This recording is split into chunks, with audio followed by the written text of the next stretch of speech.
In this lecture, I want to talk about side effects and referential transparency.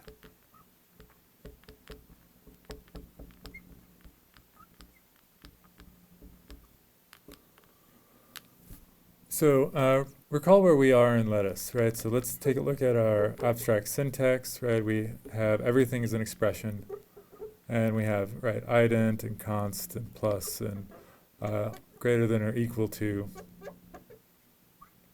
uh, if then else, right? So all of our arithmetic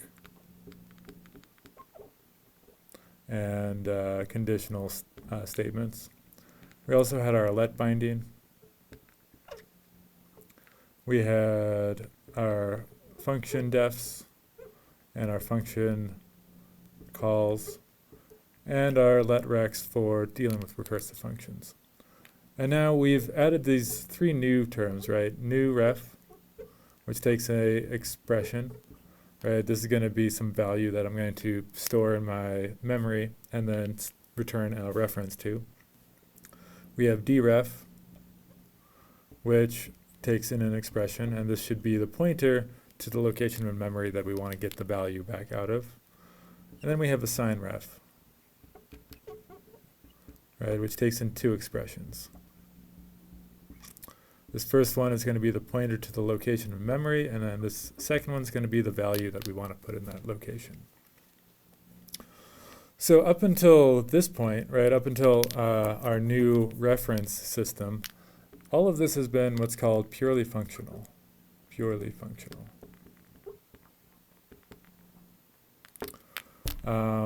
Which means that, well, let's talk about what purely functional means. It refers to the fact that if I have some function and it takes in an input, it should give me the exact same output every single time. I don't mean that if I put in 10 and then 15, I always get out 2 on this side, but that it's deterministic, that if I feed it 10 on this side, I always get out 15 on this side, right? This is in maybe contrast to, say, a function that just returns a random value, right? So I pop 10 in here once and I get out 25, 50. I pop in 10 and the second time I get out 10, 10, right? That is not deterministic. This is not a purely functional function. Well, this one is. And so up until this point, everything that we wrote was of this form. The only new stuff that we have, right, these references, this reference system, lets us have side effects, right? And side effects start to end up having these non-purely functional structures, right?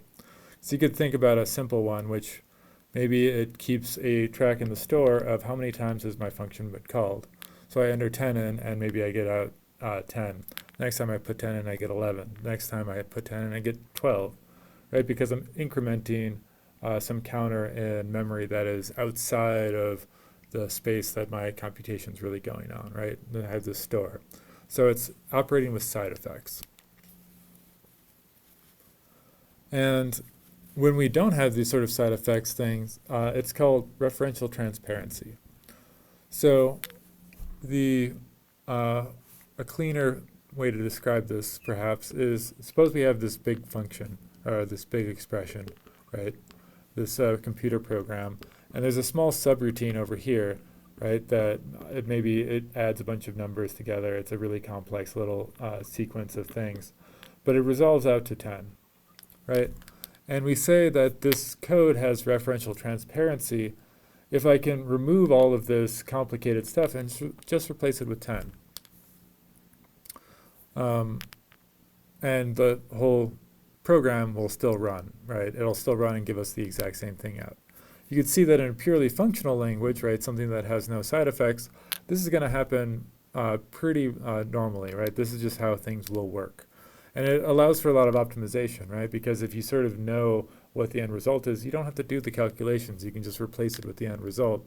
And you don't have to worry about anything else weird happening, right? Like if this was a lettuce program, we could imagine that this block, instead of just like something like this, we could have maybe let x equal 10 in let foo be a function, takes in, say, z, and it returns x plus c and foo of 5. Right? This whole code of this whole expression, this whole block of code, always resolves to 15. And so if we wanted to in our lettuce program, we could always replace this entire block with just 15. And as long as we weren't doing any reference stuff, right, if we were working, say, starting with last week's material, we do have this referential transparency. We could resolve each individual chunk of lettuce code and then just replace it with whatever value it returns. But now I'm claiming that we no longer have referential transparency. So what would be an example of that?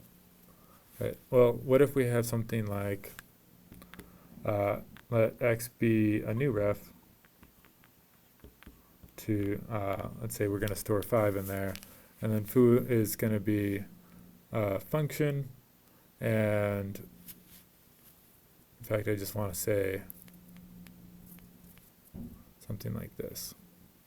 So we have n, let y equal assign ref x 15, and then in y. All right, so what does this code resolve to? Well, we make a new ref, right, set it to 5, and then we're going to assign that same location in memory to 15, and remember assign ref is going to return 15 as its value, right? It's an expression, so it needs to have a value, and its value is whatever we're going to be binding to the pointer.